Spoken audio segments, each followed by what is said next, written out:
Narito ang iyong pang-araw-araw na horoscope para sa Aries, para sa araw ng March 11, 2026.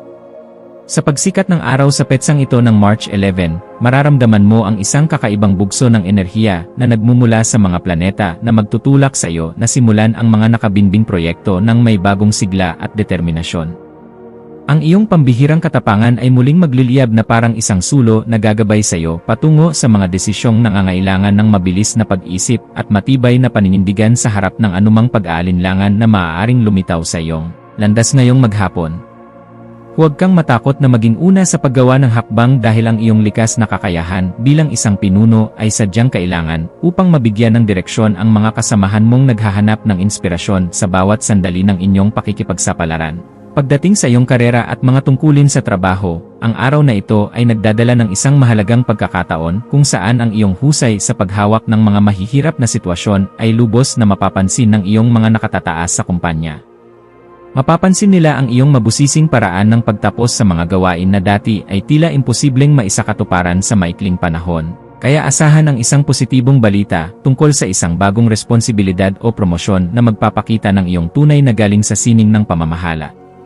Huwag kang mag-atubiling ipakita ang iyong mga malikhaing ideya dahil ang iyong talino sa paghahanap ng mga makabagong solusyon ay sadyang kailangan upang mapanatili ang produktibidad at kaayusan sa inyong buong pangkat sa trabaho.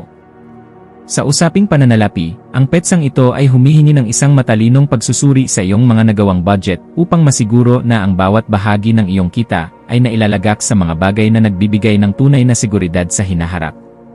Maaaring may lumitaw na oportunidad para sa isang investment na may kinalaman sa teknolohiya o mga proyektong naglalayong magdala ng mabilis na pagbabago sa lipunan. Ngunit kailangan mong maging mabusisi sa bawat detalye bago mo ibigay ang iyong buong tiwala. Ang pagiging masinop sa iyong mga gastusin at ang paglalaan ng sapat na halaga para sa iyong mga pangarap na nangangailangan ng matatag na puhunan ay magbibigay sa iyo ng ganap na kagaanan sa loob ng iyong puso at katiyakan na ang iyong yaman ay nasa mabuting kalagayan.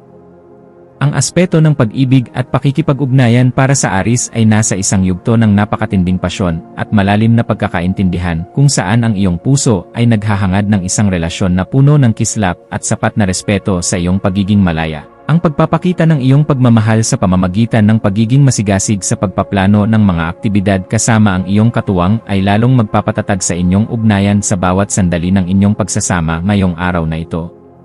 Para sa mga naghahanap pa ng makakasama, ang iyong masigla at kagalang-galang na aura ay magsisilbing magnet para sa mga taong naghahangad ng isang partner na may matibay na paninindigan at marunong magpahalaga sa tunay na ganda ng isang ugnayan. Ang iyong kalusugan ay dapat maging isa sa iyong mga pangunahing prioridad sa pamamagitan ng pagbibigay ng sapat na atensyon sa iyong ulo at sa iyong pangkalahatang enerhiya na maaaring makaramdam ng pagod dahil sa iyong matinding pagkilos sa maghapon. Ang iyong katawan ay humihiling ng sapat na pahinga at pag-inom ng maraming tubig upang mapangalagaan ang iyong ningning habang tinatapos mo ang iyong mga mabusising obligasyon ng may sapat na katuwiran at lakas sa bawat hakbang. Ang pagsasagawa ng mga ehersisyong nagpapalakas ng iyong puso gaya ng pagtakbo o ang simpleng pag-akyat sa mga mataas na lugar ay makakatulong upang mailabas ang mga negatibong vibes at mapalitan ito ng sariwang inspirasyon na magpapatatag sa iyong buong sistema. Sa iyong pakikipagkapwa-tao, ang iyong papel bilang isang matalinong tagapagtanggol at mapagkakatiwalaang kaibigan ay magiging sentro ng atensyon, lalo na sa mga taong nangangailangan ng iyong mabusising pananaw upang malampasan ang kanilang sariling mga kalituhan. May isang kakilala o malapit na kasama na maaaring lumapit sa iyo upang humingi ng tulong tungkol sa kung paano magiging mas matapang sa pagharap sa isang malaking pagsubok, at ang iyong mga salita ay magsisilbing gabay na magbibigay sa kanila ng bagong lakas. Maging mapagmasid sa bawat pakikipag-usap dahil ang bawat impormasyon na iyong ibabahagi ay nagtataglay ng kapangyarihan na makapagpabago ng pananaw ng iba nang may sapat na paggalang sa kanilang sariling kakayahan at kalayaan sa bawat kilos. Ang iyong malikhaing isipan ay magkakaroon ng pambihirang kislap sa hapon, lalo na sa mga gawaing may kinalaman sa pagdidisenyo, pagbuo ng mga bagong konsepto, o anumang paraan ng pagpapahayag na nagpapakita ng iyong pagiging mabusisi sa sining ng paglikha. Huwag mong limitahan ang iyong sarili sa mga nakasanayang estilo lamang, bagkus ay subukan ang mga makabagong pamamaraan na magpapakita ng iyong galing habang pinapanatili ang kalidad at dangal ng iyong mga gawa para sa iyong sariling kaganapan. Ang pagbuo ng isang bagay na may layuning magbigay ng kagaanan at saya sa pakiramdam ng marami sa pamamagitan ng iyong mga natatanging talento ay nagbibigay sa iyo ng ganap na tagumpay na sadyang napakahalaga para sa iyong emosyonal. Para sa pamilya, asahan ang isang kaganapan sa loob ng tahanan na mangangailangan ng iyong pagiging mahinahon upang maging maayos ang takbo ng inyong samahan sa kabila ng mga posibleng maliliit na usapin tungkol sa iyong mga personal na ambisyon o plano. Ang iyong presensya ay magbibigay ng kagaanan dahil kaya mong magpaliwanag sa paraang madaling intindihin at may sapat na pagkilala sa nararamdamang pangangailangan ng bawat miyembro ng iyong pamilya sa bawat oras ng inyong pagsasama. Maging mapagpatawad sa mga pagkukulang ng iyong mga mahal sa buhay at maging isang gabay na laging handang tumulong sa pag-aayos ng anumang aberya dahil ang matatag na pundasyon sa loob ng tahanan ang tunay mong sandigan sa bawat hamon. Ang iyong intuwisyon ay magsisilbing isang matalas na kumpas sa pagpapasya tungkol sa isang bagong oportunidad na may kinalaman sa iyong personal na paglago o sa pagpapaganda ng iyong sariling kasanayan sa pakikipag-ugnayan sa mga taong may malalim na karanasan. Kung may nararamdamang udyok na magsimula ng isang bagong bisyo na makakabuti sa iyong katawan o bumili ng mga kagamitan na magdadala ng higit na sigla sa iyong paligid, gawin ito ngayon dahil ang daloy ng enerhiya ay pabor sa iyo.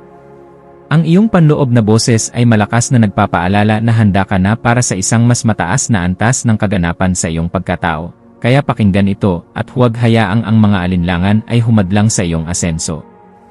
Sa aspeto ng edukasyon at pagkuha ng karunungan, ang iyong isipan ay magiging kasing talas ng isang kidlat na handang unawain ang bawat komplikadong impormasyon upang mahanap ang pinakaugat ng katotohanan sa iyong mga pinag-aralan ngayong araw na ito. Gamitin ang panahong ito upang magbasa ng mga materyales na magpapalawak ng iyong pangunawa sa mga usaping may kinalaman sa kasaysayan, sining, o sa mga paraan ng wastong pamumuhay dahil ang mga ito ay sadyang makakatulong sa iyo. Ang bawat impormasyon na iyong matututunan ay magsisilbing hiya sa iyong isipan, kaya huwag kang titigil sa paghahanap ng liwanag hanggang sa marating mo ang ganap na kalinawan na iyong matagal nang hinahanap para sa iyong seguridad at katarungan. Iwasan ang pagiging masyadong padalos-dalos sa iyong mga desisyon sa mga sitwasyong nangangailangan ng mabusising pag-isip upang hindi ka makagawa ng pader na maglalayo sa iyo sa mga bagong pagkakataon na maaaring magpabilis sa iyong pag-unlad. Ang pagpapanatili ng isang balanse sa pagitan ng iyong bilis at ng iyong pagiging mahinahon sa pagtanggap ng mga opinyon ng iba ay isang kasanayan na dapat mong pagtuunan ng pansin ngayong araw upang mas lalo kang irespeto. Ang pagpili sa kung ano ang nakakabuti sa iyong pangmatagalang mitiin nang hindi isinasakripisyo ang iyong mga prinsipyo ay magbibigay sa iyo ng mas mabilis na resulta at mas malalim na kagalakan sa bawat sandali ng iyong pakikipagsapalaran sa mundong ito. Ang iyong espiritual na aspeto ay nangangailangan din ng pagkalinga sa pamamagitan ng paghahanap ng sandali ng katahimikan sa gitna ng iyong abalang schedule upang muling makakonekta sa iyong panloob na lakas na nagbibigay ng direksyon sa iyong buhay. Ang pagninilay-nilay tungkol sa iyong mga tunay na hangarin ay magbibigay sa iyo ng sagot kung bakit kailangan mong maging matatag at kung paano mo magagamit ang iyong talino para sa kabutihan ng iyong sarili at ng iyong kapwa. Ang pagpapasalamat sa bawat biyaya, maliit man o malaki, na iyong natatanggap ay magbubukas ng pinto para sa mas marami pang milagro, kaya panatilihin ang iyong integridad at ang iyong pagiging marangal sa lahat ng pagkakataon na ibinibigay sa iyo. Maging mapagmasid sa mga dokumento, email, o mga mensaheng iyong matatanggap ngayong hapon, lalo na ang mga may kinalaman sa iyong mga bagong proyekto o mga legal na usapin sa iyong mga ugnayan, at siguraduhin na naintindihan mo ang bawat detalye.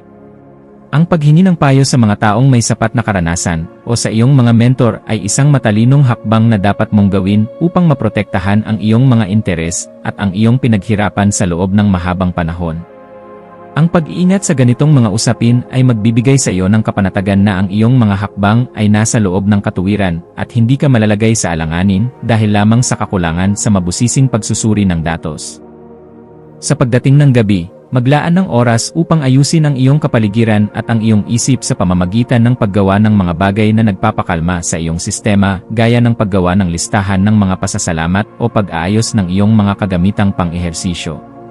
Ang kaayusan sa iyong kapaligiran ay direktang nakakaapekto sa iyong pakiramdam. Kaya ang pagliligpit ng iyong mga kagamitan at ang pag-aayos ng iyong kwarto ay makakatulong upang maalis ang mga tensyon sa iyong isipan na dulot ng sobrang pagpapakapagod. Ang pagpapasalamat sa bawat tagumpay na iyong nakamit sa araw na ito ay magpapanatili sa iyong positibong disposisyon, na siyang magsisilbing magnet para sa mas magagandang balita na darating sa iyong pintuan bukas para sa iyong kagalakan. Bilang huling payo para sa iyo, laging tandaan na ang tunay na lakas ay matatagpuan sa pagkakaroon ng isang mapayapang puso na laging handang umunawa sa sarili at sa ibang tao nang may sapat na pagmamahal sa bawat sandali ng iyong pagkilos. Manatiling nakatutok sa iyong sariling landas habang nagpapakita ng malasakit sa mga taong nasa paligid mo, dahil ang kaganapan ng iyong pagkatao ay matatagpuan sa pagbabahagi ng iyong liwanag ng may dangal sa lahat ng pagkakataon na ibinibigay sa iyo. Hayaang ang liwanag ng karunungan ang maging gabay mo sa pagtahak sa daan ng iyong mga adhikain, at maniwala ka na sa bawat pagsusumikap mo na magpakita ng kabutihan, mayroong magandang bukas na naghihintay para sa iyo. Ang iyong mga maswerteng numero para sa araw na ito ay 1, 9, at 19. Ang iyong maswerteng kulay ay pula o matingkad na kahel na sumisimbolo sa lakas at determinasyon. At ang maswerteng gawain para sa araw na ito ay ang pagsisimula ng isang bagong pisikal na aktibidad, ang mabusising paggawa ng isang listahan ng mga layunin, o ang pakikipag-usap ng mahinahon sa isang kaibigan upang muling mahanap ang iyong kagalakan at sigla sa buhay.